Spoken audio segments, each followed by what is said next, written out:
आपका हमारे YouTube channel किसान जागरण में आपका स्वागत है। जैसा कि मैं रोज़ की तरह आज भी आपके लिए एक वीडियो लेकर आया हूं, जिसमें मैं आपको बताऊंगा कि आप जो जैसे कि फरवरी माह स्टार्ट हो गई है, तो आप जो तोरई की खेती करना चाहते हैं जो किसान भाई, वो कैसे करें और किस प्रकार की खेती करें कि आपको लाभ हो।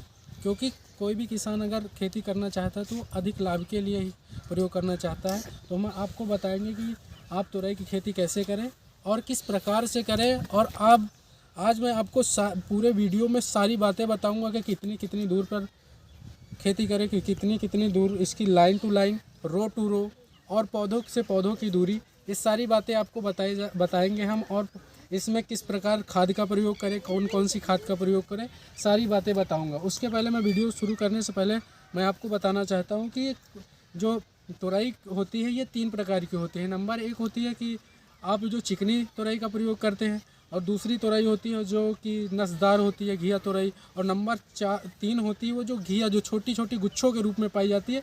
ये 3 प्रकार की तोरई होती हैं जिसको आप लगाएं तो अच्छा लाभ होगा। तो मैं यही कहना चाहूँगा किसान भाइयों की जो फरवरी माह होती है इसमें तोरई की मांग भी अच्छी रहती है।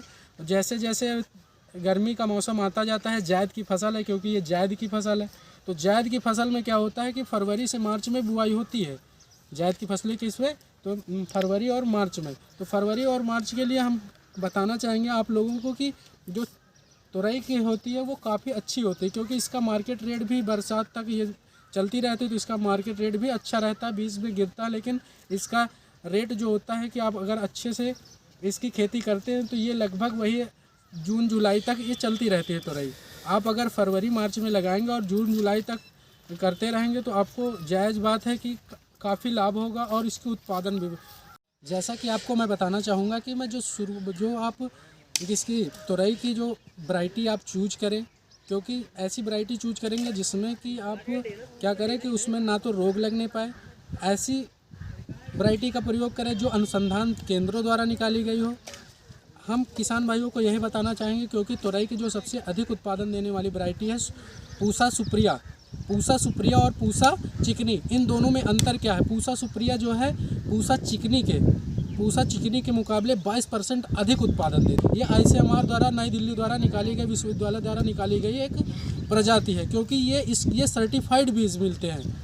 ये किससे? नई दिल्ली जो विश्वविद्यालय है ICMR वाला, उसके द्वारा निकाली गई प्रजाति है। इसमें सारी चीज़ों का ध्यान दिया गया। इसमें ना कोई कीड़े का लगभग प्रकोप होता है, ना कोई रोग प्रकोप होता है। ये पूसा चिकनी से 22% अधिक, मतलब कितना अधिक उत्पादन देती है। ये हेक्टेयर में लगभग 250 से 300 कुंटल प्रति हेक्टेयर ये उत्पादन रखने की क्षमता रखती है।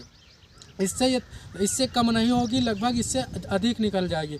हम आप लोगों को लेकर चलता हूं कि आप इस खेत की तैयारी के समय कौन कौन सी खाद का प्रयोग करें, कौन कौन सी जैविक खादों का प्रयोग करें कि रासायनिक खादों का, कितना नाइट्रोजन प्रयोग करें, ये सारी बातें आपको बताएंगे। तो मैं आपको लिए चलता हूँ खाद। जो खाद आप लोग प्रयोग करते हैं, ज़्यादा अधिक प्रयोग करने की कोशिश ना करें कि हम खेत में ज़्यादा खाद डाल देंगे तो हमारा पौधा हुष्ट पुष्ट हो जाएगा। ये नुकसानदेह होता है। इतनी ज़्यादा खाद देने की ज़रूरत नहीं होती आपको, क्योंकि ज़्यादा खाद दोगे तो जो फसल होगी वो उतना एब्जॉर्ब नहीं कर पाएगा और ऊसर बन जाएगी। इसलिए हम किसान भाइयों को बताना चाहूँगा कि आप जो खाद दें मिट्टी में प्रयोग करें। 30 से 40 किलो नाइट्रोजन, 30 से 40 किलो नाइट्रोजन और 35 से 40 किलो फास्फोरस और 30 से 35 किलो पोटास। फास्फोरस और पोटास का आप क्या करें कि ये जब खेत की तैयारी कर रहे हों तभी डाल दें, तभी मिट्टी में मिला दें। और जो नाइट्रोजन का होता है, नाइट्रोजन का 1/3 भाग मिट्टी के साथ मिला दें। और उसके बाद जब आप सिंचाई करें 15 से 20 दिन बाद, तब 1/3 भाग आप ड्रेसिंग द्वारा डाल दें।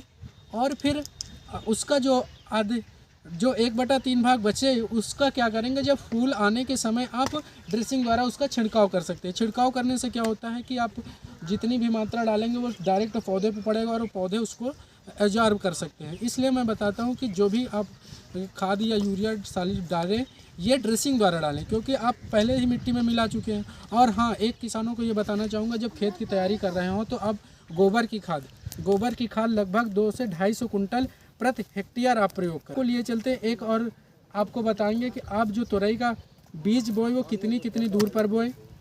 जिससे कि क्या होता है कि आपके जो हम पूसा सुप्रिया है ये लगभग 1.5 से 2 मीटर बढ़ती है। इसका जो फैलने का वो होता है वो 1.5 से 2 मीटर इसकी पतवार फैलती है।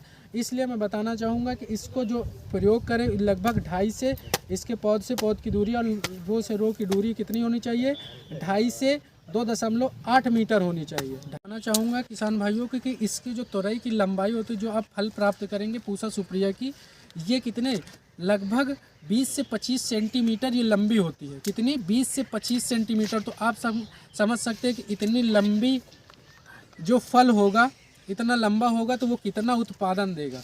तो मैं यही कहना चाहूँगा जो पूसा सुप्रिया हमारे ये किसान भाई, इसकी जो खेती होती है सभी मिट्टियों में होती है। कोई ज़रूरी नहीं है कि ये बलुई है कि दोमट है, ऐसा कुछ नहीं है। सभी मिट्टियों के लिए उपयोगी मानी गई है पूसा सुप्रिया। इसका उत्पादन 2 से 250 कुंटल प्रति हेक्टेयर है। तो अंत में मैं किसान भाइयों को यही कहना चाहूँगा कि आप इस वैरायटी का प्रयोग करें और अधिक लाभ कमाएं। अंत में मैं यही कहना चाहूँगा किसान भाइयों कि मेरा वीडियो ज़्यादा से ज़्यादा देखें, लाइक करें, शेयर करें और सब्सक्राइब करना ना भूलें। धन्यवाद।